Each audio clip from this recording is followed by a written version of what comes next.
Good morning, all of you. We are live now. I hope everybody can see me.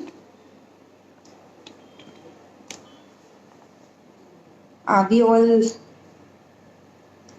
will be starting our approach towards pediatric cases now. I have been practicing since last 14-15 years and pediatric practice since last 5-6 years, and I am here to share my experience in pediatric cases. So as far as pediatric cases are concerned, one thing is very important, and that is observation. More than listening, I think you should observe. Observe in the sense what is the child is doing, how the child is doing. The case starts the moment the child enters your cabin. I have observed you have to see how the child is acting. Is the child clinging on to mother?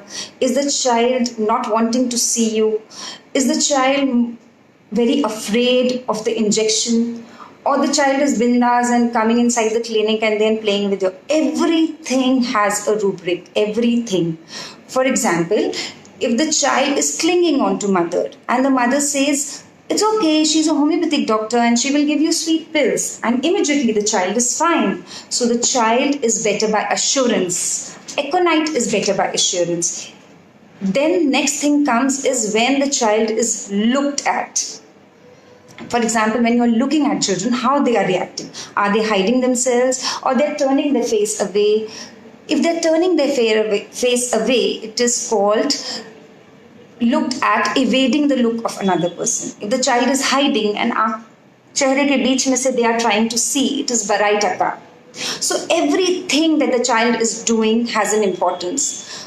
For example, the child is looking in all sides, so looking in all directions is calcaria. If the child is scared, just looking कि यहाँ पे मुझे injection ना मिल जाए, then it probably is fear betrayed off and it is hyosinus. I'm seeing a lot of people joining, and it is great to see that the learning should not stop in this COVID times. So everything that I'll share a very small experience with one small child, and the moment I used to look at that child, the child used to look down. The moment I used to see at the child used to look down. And there is one rubric, looking down when looked at. And what is the drug? I am requesting all the people who have joined us to tell me the drug.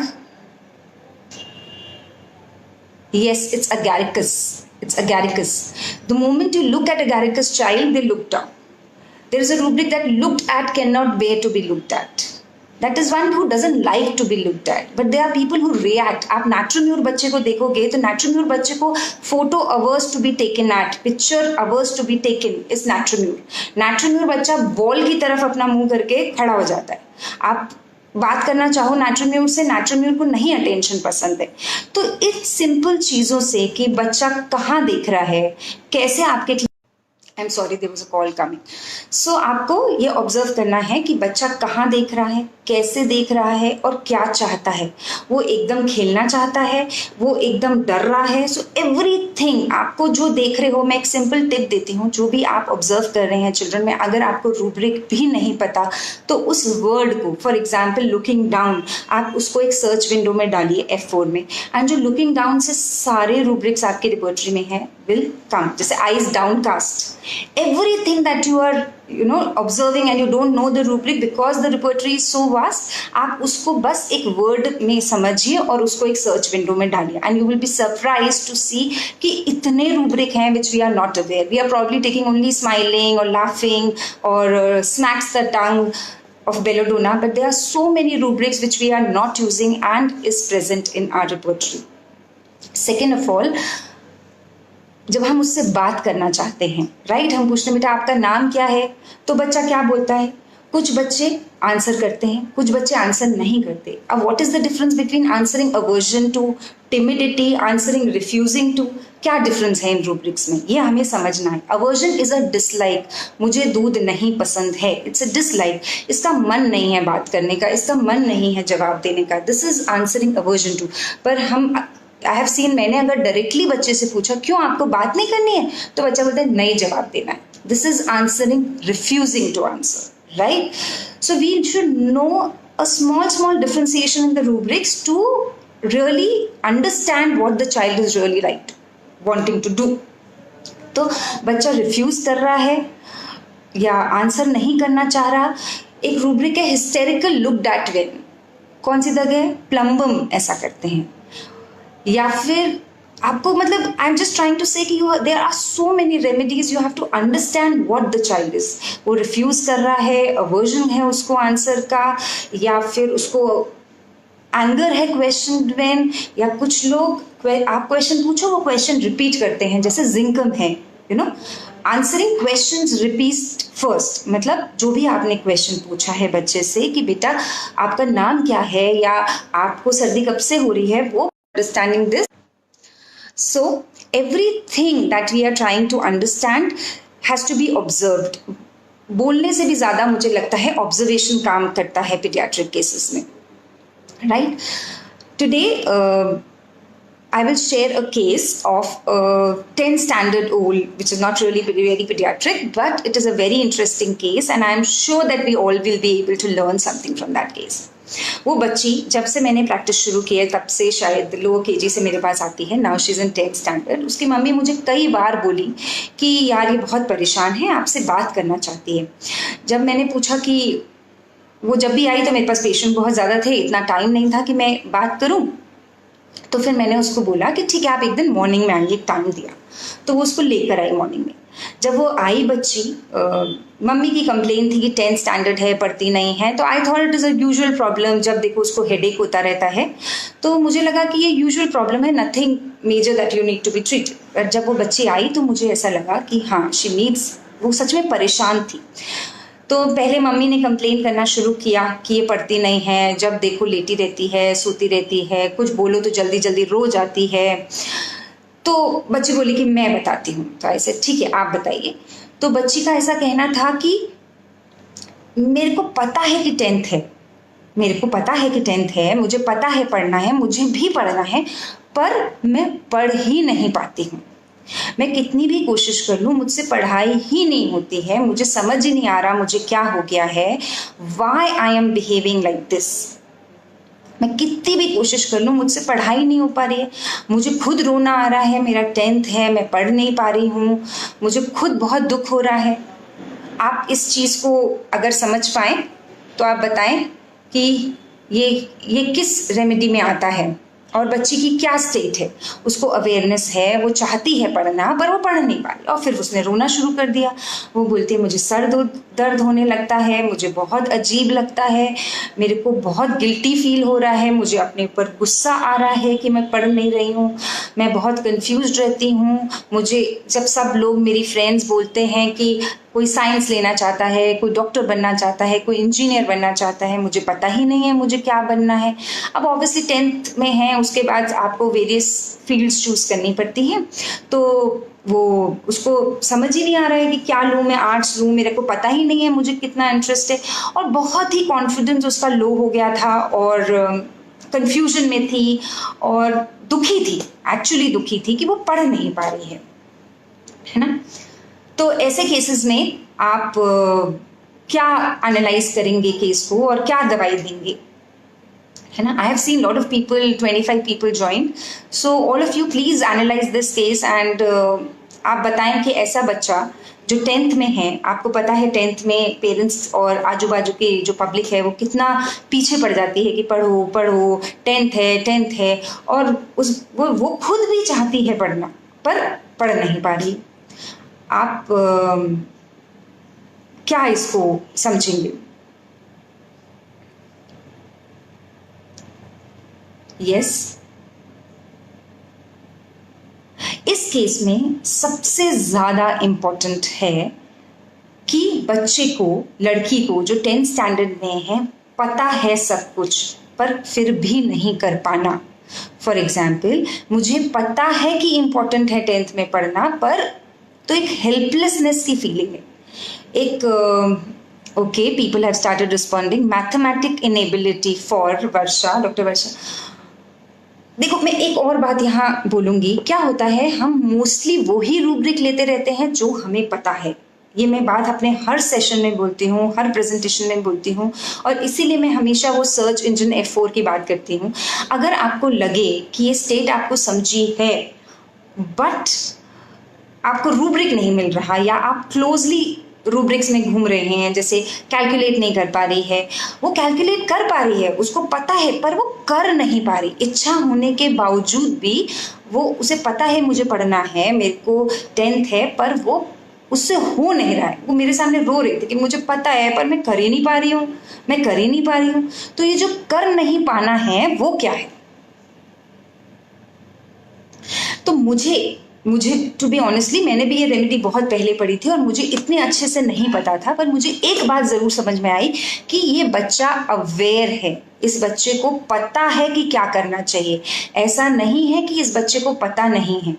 तो मेरा first rubric जो core है इस case का, वो है consciousness paralysis with. मतलब इस रूब्रिक, इसमें एक ही ड्रग है। इस रूब्रिक का मतलब है कि मैं कॉन्शियस हूं, मुझे पता है, मैं अवेयर हूं, पर मैं कर नहीं पा रही हूं, पैरालिसिस विद। और इसकी रेमेडी है नाजा। और कहीं भी रूब्रिक लिए गए, वर्क डिजायर फॉर मेंटल, मतलब वो चाहती है कि मैं पढ़ाई करूं। और सेकेंड रूब्रिक है वर्क इम्पॉसिबल, मतलब हो नहीं रहा है। Confidence, want of self confidence, self depreciation, अपने बारे में क्रिटिकल हो जाना, अपने बारे में अपनी बुराइयां ढूंढना कि मैं तो कर ही नहीं पा रही हूँ, मैं अभी तक ये समझ ही नहीं पाई कि क्या दवाई, मतलब क्या फील्ड चूज करनी चाहिए। मेरी सारी फ्रेंड्स को पता है कि इंजीनियर है, कि डॉक्टर बनना चाहते हैं, कि आर्ट्स लेना चाहते हैं, मुझे अभी तक पता ही नहीं है कि मैं क्या करना चाहती हूँ। तो एक रूब्रिक जो मैंने आपको बताया कि कॉन्फिडेंस बहुत कम हो गया है।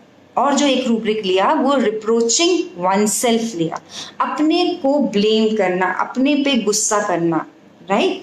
तो जब हम ये टोटालिटी बनाते हैं जो हमने बनाई, कि जो हमने कोर लिया उस पेशेंट का, वो लिया कॉन्शियसनेस पैरालिसिस विद। ये नाजा का बहुत बहुत इंपॉर्टेंट सिम्टम्स हैं। मैं ये केस क्यों प्रेजेंट कर रही हूँ in my first presentation in this group is to just to make one point. आपको जो रूब्रिक 100 पता है, 200 पता है, सिर्फ उनमें मत घूमिए। वो आपके 60% 70% केसेस तो सॉल्व कर देंगे, पर जो बाकी 30% केसेस हैं वो कभी सॉल्व नहीं कर पाएंगे। क्योंकि बच्चा हंसा तो आप बेलेडोना देंगे, बच्चा अब जैसे बच्चा हमेशा नीचे देखा, जो मैंने आपको बताया, वो अगैरिकस का सिम्टम है। अगैरिकस जो बच्चा होता है वो बाहर तो बहुत बातें कर रहा होता है, sings tongs but will not answer the question, ऐसे एक रूब्रिक है। मतलब बाहर बहुत बातें कर रहा है, पर जैसे आप उससे क्वेश्चन पूछने लगते हो तो वो आंसर नहीं करता है ना। तो आप उसको सिर्फ टिमिडिटी लोगे, बैशफुल लोगे। क्यों? क्योंकि आपने जो पूछा वो नीचे देखने लगा। पर अगर आप उसके प्रिसिजन में आ जाओगे, आपको पता होगा कि looking down when looked at is agaricus, I have solved so many cases with this rubric only, then you will understand that is not only shyness. वो शर्मा नहीं रहा है, पर जैसे मेरे पास एक दो पेशेंट के केसेस भी हैं, मतलब वीडियोस हैं, बट मैं फेसबुक पे उसको अपलोड नहीं करना चाहती हूँ because of privacy issues. But तो आप उसको समझ पाएंगे कि अच्छा ये अगैरिकस है, ये टिमिडिटी नहीं है ना। तो कमिंग बैक टू नाजा केस इज, आपको जब भी कोई केस लें, बच्चे का, छोटे बच्चे का, बड़े का, आप उसको बहुत शांति से ये सोचिए कि बच्चा कहना क्या चाह रहा है। मैंने इस केस में भी यही कहा, मुझे ये लगा कि बहुत हेल्पलेस है, ये कहना चाह रहा है कि मुझे पता है सब कुछ, फिर भी मैं नहीं कर पा रहा। फॉर एग्जाम्पल पैरालिसिस में कैसा होता है, मैं उठाना चाहता हूँ हाथ, फिर भी मैं उठा नहीं पा रहा हूँ। तो consciousness paralysis with was the core of this case, and we gave Naja 30 single dose, and within a week she felt so much better. उसका headache चला गया, उसका सारा confusion चला गया, और she was able to study, right? तो जो main confusion था, जो main problem थी, वो solve हो गई बच्चे की। तो इसी तरीके से हमें पीडियाट्रिक केसेस या केसेस को अप्रोच करना है। हमें जो पेशेंट की मेन क्राई है, जो मेन उसका दुख है, उसको समझ के रूब्रिक लैंग्वेज में या कोर लैंग्वेज में कन्वर्ट करना। अगर आपको रूब्रिक ना भी मिल पाए तो आप उसको सर्च कर सकते हैं, क्योंकि आपको फॉर एग्जाम्पल मुझे पता है कि ये कॉन्शियस है या फिर ये नहीं कर पा रही है या इसे अवेयरनेस है, तो आप अवेयरनेस सर्च करिए, आप क्रॉस रेफरेंसेस पे आएंगे, and then you will be able to find the correct rubric, right. अब जैसे सीपिया का बच्चा है, सीपिया का बच्चा आपको पता है कि कॉर्नर इन सिंगल ड्रग है सीपिया। तो बच्चों के केसेस में ऐसे rubrics are very very important. मैं एक रूब्रिक का एक जो बेसिक मैं बहुत ज़्यादा यूज़ करती हूँ या जिसमें मैंने बहुत अच्छे रिजल्ट्स पाए हैं, वो मैं एक फोल्डर बना के आपके साथ शेयर करूँगी कि कौन सा बच्चा चुपचाप कोने में रोएगा, कौन सा बच्चा हाउल करके, क्राई करके, खूब जोर जोर से तूफान मचा के कॉर्नर में रोएगा, है ना, कौन सा बच्चा रोएगा, कि जो बहुत जोर जोर से चिल्ला चिल्ला के कोने में जाके रोता है। Howls, cries, goes into the corner and howls, एक ही ड्रग है, कैम्फोरा, राइट। तो we have to understand the child, we have to understand कि वो कैसे रिएक्ट कर रहा है, वो क्यों दीवार की तरफ देख रहा है, वो क्यों। नेक्स्ट टाइम मैं एक और बच्ची का केस शेयर करूंगी जो बहुत इंटरेस्टिंग है और एक डिफरेंट रेमेडी है। Everything, that is what I am saying to say कि एवरीथिंग इज इम्पॉर्टेंट। जो भी बच्चा कर रहा है वो इम्पॉर्टेंट है, आप उसको देखिए। आपको रूब्रिक नहीं भी आता हो तो उसको एक एफर्ट्स की सर्च विंडो में डालिए, या फिर आप अपने सीनियर्स को कंसल्ट कर सकते हैं, हमें कॉल कर सकते हैं, किसी को भी, हमें भी प्रॉब्लम आती है, हम अपने सीनियर्स को कॉल करते हैं, आप कॉल करिए। बट प्लीज़ अपने क्लोजली अलीड रूब्रिक्स मत लगाइए। अपने आप को बोलिए कि ये जो है मुझे समझ नहीं आ रहा है पर है बहुत क्लासिकल, और फिर एग्जैक्ट रूब्रिक अगर आप यूज़ करेंगे ना तो the result in paediatric cases is amazing. आपको समझेगा भी नहीं कि इतना जल्दी रिजल्ट हो सकता है। मैं जो अगैरिकस का आपके साथ रूब्रिक शेयर किया, मैं बार बार इसलिए बोल रही हूँ क्योंकि to be honest, first 5-7 years of my practice, I have never used these rubrics. And from the time I have started understanding the importance of observation and कि वो बच्चा नीचे देख रहा है या evade कर रहा है या smiling है या hysterical है when you looked at or touched, या उसको गुस्सा आता है question पूछने में, या वो मम्मी को बार बार disturb कर रहा है। एक rubric है meddlesome children in। meddlesome मतलब जो बीच बीच में बोलते हैं, लाइक व्हेन टू पीपल, माँ बाप आके कंप्लेन करते हैं कि जब हम दोनों बात करते हैं ये बीच में बहुत बहुत बोलता है। कौन सा बच्चा ऐसा करता है? हायोसाइमस करता है। मेडलसन नेचर हायोसाइमस का रहता है। कुछ बच्चे आप जब क्लिनिक पे बैठे हैं तो कुछ तो ऐसा करेंगे कि आपका अटेंशन उनकी तरफ आए, तो ऐसे बच्चे एंटिक्स प्लेइंग करते हैं, उसको हम रूब्रिक लेते हैं एंटिक्स प्लेइंग। तो the point is only that try to find out those rubrics that will आपको बिना बोले, मतलब बच्चा के बिना, या माँ बाप का प्रॉब्लम क्या होता है, वो बहुत ओवर एग्जैजरेशन कर रहे होते हैं कि ये तो बिल्कुल खाता ही नहीं है, या ये तो पूरे दिन मस्ती करता रहता है। हर माँ बाप को लगता है उनका बच्चा इंटेलिजेंट है मोस्टली, और वो खाता नहीं। तो मैं माँ बाप की बताई हुई चीज़ें बहुत फिल्टर करके लेती हूँ। मेरे सामने जो बच्चा दिख रहा है, जो वो कर रहा है, वो मैं मैक्सिमम इवैल्यूएशन लेती हूँ रूब्रिक। एक और बात मैं एक केस का शेयर करूंगी। जैसे हमारे पास वो कलर्ड बॉटल्स होती हैं, तो आई हैव केप्ट इट। तो जब हम दवाई बनाते हैं तो मैंने एक उसको लड़की थी और मैंने शायद ब्लू ढक्कन दे दिया या याद नहीं मुझे, ऑरेंज दिया। तो बच्चे रोने लगे कि मुझे तो पिंक ही चाहिए। देने को तो हम तुरंत दे सकते हैं और ऑब्स्टिनेसी समझ में आती है बच्चे की, पर उसको मम्मी ने समझा। मैं ऐसे सिचुएशन में मैं आपको हमेशा सजेस्ट करूंगी कि जो बच्चा डिमांड कर रहा हो वो ना करे, क्योंकि फिर वो बच्चे का एग्जैक्ट एक्सप्रेशन समझ में आता है। मैं बहुत बार ऐसे करती हूँ, जो 2-3 टॉयज हैं, सपोज एक बाबी रखी हुई है क्लिनिक पे, वो बच्चा बोलता है मुझे लेके जानी है। ऑब्वियसली लेके तो नहीं जा सकता ना, तो मम्मी बोलती है बेटा नहीं, क्लिनिक की है, आप नहीं ले जा सकते हैं। और जब आपको वो बच्चा को आप नहीं बोलते हैं, या वो बोले मुझे पिंक कलर की बॉटल चाहिए, आप आराम से दे दीजिए, खत्म बात। पर मैं मोस्टली बोलती हूँ नहीं आपको, या मुझे डॉक्टर की चेयर पे बैठना। एक बच्ची आती है बोलती है मुझे आपकी चेयर पे बैठना, नहीं। तो जब आप ना बोलते हैं बच्चे को, तब जो वो करता है वो एक्चुअल बच्चा है, वो एक्चुअल समझ में आता है। वो लेट जाता है, टेम्पर टैंट्रम करता है, वो रोने लगता है, मारने लगता है, स्ट्राइकिंग चिल्ड्रन इन, सामान फेंकता है, एंगर थ्रोइंग थिंग्स अराउंड, या चिल्लाता है।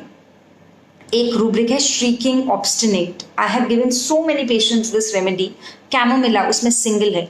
एक बच्ची थी, उसको सिर्फ पिंक कलर का बॉटल चाहिए था, देने को हम आराम से दे सकते हैं, but I told her no, एंड वो जोर चाहिए नहीं, इतना चिल्ला रही थी इतना। तो moment you don't agree to her, obstinacy is turning into shrieking, and then weeping obstinate when, shrieking obstinate when।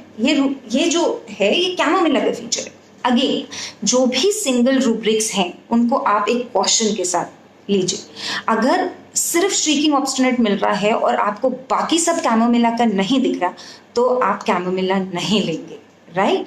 ये अगर आपको looking at and looking down मिल रहा है अगैरिकस का, पर अगैरिकस का बाकी फीचर्स नहीं। अगैरिकस बच्चे को डर नहीं रहता, फियरलेस रहता है, वो कहीं भी चढ़ जाता है, खिड़की पे चढ़ जाएगा, आपके स्टूल पे चढ़ जाएगा, उसकी मम्मी बोलेंगे यार ये डरता नहीं है, राइट। अगैरिकस बच्चा आंसर नहीं देगा।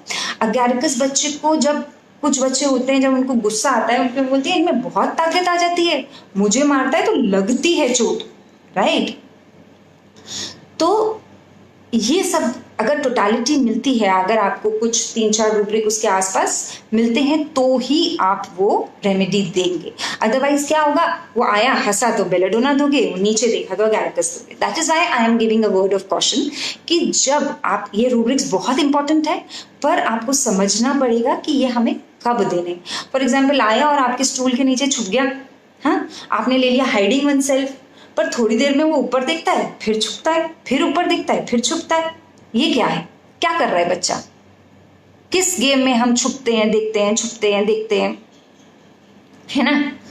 ये है हाइड एंड सीक खेल रहा है। हमारे पास रूब्रिक है, playing desire to play hide and seek, right. कोई बच्चा आके आपको नहीं बोलेगा मुझे छुपन छुपाई खेलने का मन करता है, राइट। तो हमें ये छोटे छोटे ऑब्जर्वेशन से अपनी जो वर्ल्ड ऑफ मटीरिया मेडिका है उसको लाइव देखने का मौका मिलता है, स्पेशली बच्चों के केस में। बड़ों के केस में क्या होता है, हम बहुत मैनिपुलेटिव होते हैं, हमारे अपने रीजंस होते हैं, डिफेंस मैकेनिज्म्स होते हैं, तो हम इतना अच्छे से, कई बार उसको हमें बहुत ध्यान से करना। बहुत सारे लोग कंप्लेन करते हैं कि पीडियाट्रिक बहुत डिफिकल्ट है, पर मुझे ऐसा लगता है पीडियाट्रिक सबसे ईजी है, बिकॉज मैनिपुलेटेड नहीं होते बच्चे। उसे फैलना है तो आपके क्लिनिक पे फैल जाएगा, उसको तमाशा करना है तो तमाशा क्लिनिक पे कर लेगा, राइट। तो अगर आप खुली आंख से देखें कि बच्चा क्या कर रहा है, क्यों कैलकेरिया चारों तरफ देखता है। फॉर एग्जाम्पल मेरे यहाँ एक कर्टन है, उस पर एक हॉट एयर बलून बना हुआ है, तो बच्चे पूछते हैं ये क्या है, ये स्टेथोस्कोप क्या है, ये ऐसा क्यों है, आपको समझ में आ जाएगा। आप पूछिए क्वेश्चन पूछता है तो बोलेंगे हाँ बहुत क्वेश्चन पूछता है, हम तो परेशान हो जाते हैं इसके क्वेश्चन से। तो क्वेश्चन आस्किंग मैनी। फिर एक रूब्रिक है कि इतने क्वेश्चन पूछता है कि उनके क्वेश्चन पूछना इतने डिफिकल्ट होते हैं कि हम ही आंसर नहीं कर पाते। वो काजोल का एक आर्ट आता था ना, कुछ तो चॉकलेट ड्रिंक का, कि मून ऐसा क्यों होता है, वो विरेट्रम बच्चा रहता है, जो बच्चा मतलब कि क्वेश्चन हमें आंसर करने में डिफिकल्टी हो जाए। तो everything from observation to the child, what the child is doing is very important, right? आज हमने नाजा का केस डिस्कस किया, अगली बार हम एक और केस इंटरेस्टिंग जो एक छोटी बच्ची का है वो डिस्कस करेंगे। इस बार मैंने मैक्सिमम लोग देखा कि वॉचिंग है बट पार्टिसिपेट नहीं कर रहे हैं। Next time we hope that जब हम केस डिस्कस करें आप भी अपने रूब्रिक बताएं, ताकि हम एक दूसरे से और रूब्रिक डिफ्रेंसिएशन समझ पाए। जैसे एक जने ने आज मैथमेटिक्स इनेबिलिटी बोला, मैथमेटिक इनेबिलिटी और इस केस में क्या डिफरेंस है, फिर हम ज़्यादा अच्छे से पढ़ पाएंगे। हमारी रिपोर्ट में इतने सारे रूब्रिक्स हैं और सब में एक फाइन डिफ्रेंसिएशन है। जब हम पार्टिसिपेट करेंगे तो ही हम समझ पाएंगे कि उस फाइन डिफ्रेंसिएशन को कैसे लेना है।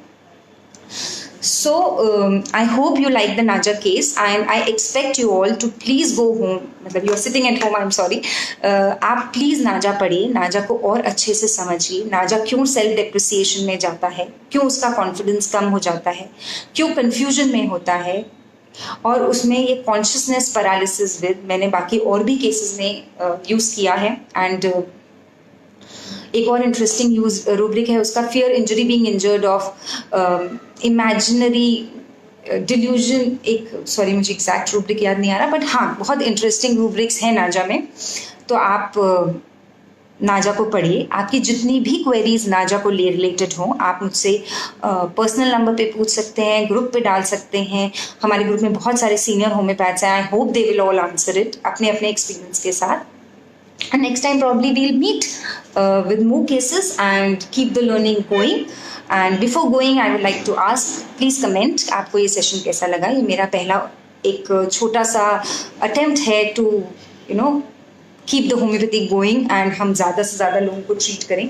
मेरा इंटरेस्ट बच्चों में ज़्यादा इसलिए है क्योंकि मुझे लगता है कि बच्चों को हम अननेसेसरी एंटीबायोटिक्स और एंटी एलर्जिक्स और इतनी सारी दवाइयाँ देते हैं, और बच्चों में रिजल्ट बहुत ज़्यादा भी होते हैं अच्छे, क्योंकि ओवर ड्रगिंग की कोई हिस्ट्री नहीं रहती है ज़्यादा।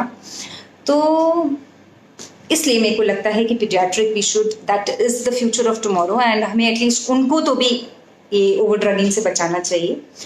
एंड इसलिए हमने पीडियाट्रिक शुरू किया। इस ग्रुप का एक ही मकसद है कि हम ज़्यादा से ज़्यादा सीख पाएँ। हमें कोई भी ऐसा नहीं है कि आप इस ग्रुप को बिलोंग करते हैं तो नहीं आ सकते। आप में से किसी को भी प्रेजेंट करना हो तो आप पर्सनली मुझे करें। We will be happy to have your presentation, because हमें आप सबसे भी सीखना है, right? So I'll save this video so that you can see it again. If you have any questions, please reach out to me.